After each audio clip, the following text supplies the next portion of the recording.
प्रिय बंधुगण माटीर स्वर तरफ आपण मानक शुभेच्छा नमस्कार।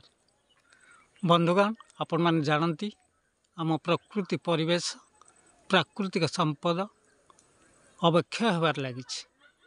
ये प्रगतिशील सभ्यता ये उन्नत सभ्यता दाबी करुछि जे आमे बहुत आगुच। विडंबना प्रकृति धीरे धीरे ध्वंस होबार लगिला। प्राकृतिक परिवेश नष्ट हो गलानी। गाँ पाखे थिबा बाउंश बण भी ध्वंस हो गलानी। बाउंश जनजीवन जीविका पाई प्राणी जगत पाई एवं आम समाज पाई आम जीवन जीविका पाई अत्यंत जरूरी। यार आवश्यकता आपण माने जानती यथेष्ट अच्छी। से भली सामाजिक संवेदनशील प्रसंग को नहीं आसंतु शुणिबा माटीर स्वर तरफ प्रस्तुति होइथिबा कविता बाउंश। कवितार शीर्षक बाउंश। बाउंश जीवनर जीविकार रोजगार प्रमुख माध्यम। से बाउंश आज ध्वंस। तेबे ये संदर्भ रे ये मर्मरे कविता बाउंश माटीर स्वर तरफ माटीर स्वरर युव पली प्रतिभा श्रीमान श्रीनिवास रणांक ठारू आसंतु शुणिबा कविता बाउंश। कवितार शीर्षक बाउंश जीवनर सर्वस्व। 10 पला गड़ बेबिरी पहाड़ बाउंश बेणीर बाणी। 10 पल्ला गड़ बेबिरी पहाड़ बाउंश बेणीर बाणी। बाउंशर धान बाउंशर मान सभ्यता देइछि हाणी। 10 पला गड़ बेबिरी पहाड़ बाउंश बेणीर बाणी। बाउंशर धान बाउंशर मान सभ्यता देइछि हाणी। सभ्यता देइछि हाणी।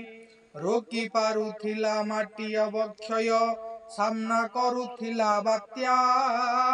रोकी पारुथिला माटी अवक्षय सामना करुथिला बात्या। गाउथिला गीत प्रकृति संगीत पोड़ी जाली कल हत्या।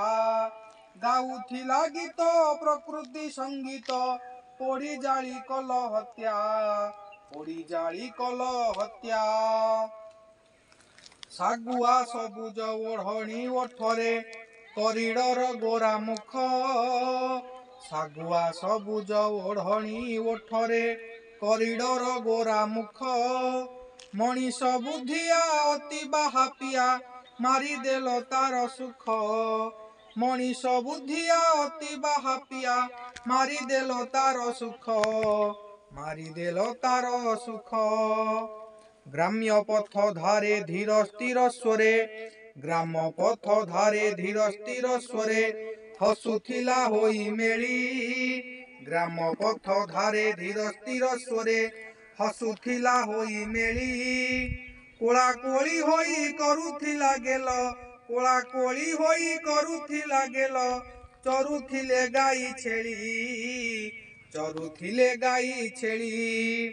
जीवन जीविका जैव विविधता जीवनर मानदंड।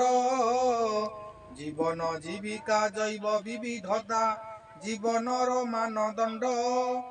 बाउंश कहानी माटीर रागिणी काहींकी करुछ पंड। बाउंश कहानी माटीर रागिणी काहींकी करुछ पंड। काहींकी करुछ पंड। बाउंश मूलरे उई हुंका स्मृति संग्राम साहित्य साक्षी। बाउंश मूलर उई हुंका स्मृति संग्राम साहित्य साक्षी। कोटी उईंकर गोटिए विचार परस्पर अनुरागी। कोटी उईंकर गोटिए विचार परस्पर अनुरागी। बाउंश पतर हातींक आधार प्राणी जगतर प्राण। बाउंश पतर हातींक आधार प्राणी जगतर प्राण। सभिंक हितरे बाउंश लागे रे एथु बिना नाही त्राण। ସଭିଙ୍କ ହିତରେ ବାଉଁଶ ଲାଗେରେ ଏଥୁ ବିନା ନାହିଁ ତ୍ରାଣ ଏଥୁ ବିନା ନାହିଁ ତ୍ରାଣ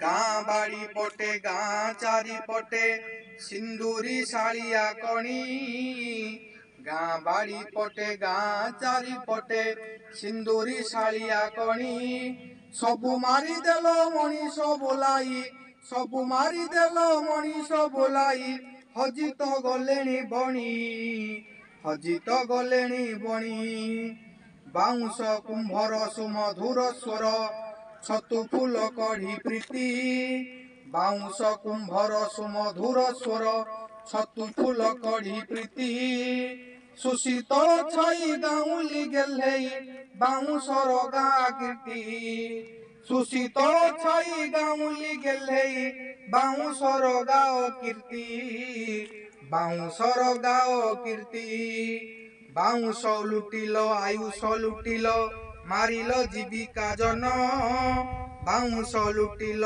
ଆୟୁଷ ଲୁଟିଲ ମାରିଲ ଜୀବିକା ଜନ କୁଣ୍ଡ ବାଉଁଶରେ ପୁରିବ କି ପେଟ ଏ କଥାକୁ ଦିଅ ମନ କୁଣ୍ଡ ବାଉଁଶରେ ପୁରିବ କି ପେଟ ଏ କଥାକୁ ଦିଅ ମନ ଏ କଥାକୁ ଦିଅ ମନ ଏ କଥାକୁ ଦିଅ ମନ।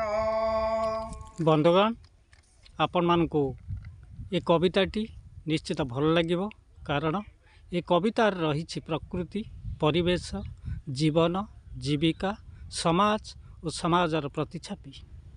ମାଟିର ସ୍ୱର, ଏଭଳି ସ୍ୱର ଯେଉଁ ସ୍ୱର ମା ମାଟିର କଥା କହେ, ପ୍ରକୃତିର କଥା କହେ, ବେଦନାର କଥା କହେ, ଦୁଃଖର କଥା କହେ ଏବଂ ସମାଜର ମଙ୍ଗଳର କଥା କହେ। ସେଇ ହେଉଛି ମାଟିର ସ୍ୱରର କଥା ଆଜିର ଏହି ବାଉଁଶ କବିତାରେ। ଆଶା କରୁଛୁ ଆପଣମାନେ ଏ କବିତା, ଏ ଗୀତକୁ ନିଶ୍ଚିତ ଶୁଣିବେ ଏବଂ ଅନୁଭବ କରିବେ ବାଉଁଶର ଆବଶ୍ୟକତା ଆମ ସମାଜ ପାଇଁ କେତେ ଉପକାରୀ, କେତେ ଆବଶ୍ୟକ। ଧନ୍ୟବାଦ, ନମସ୍କାର।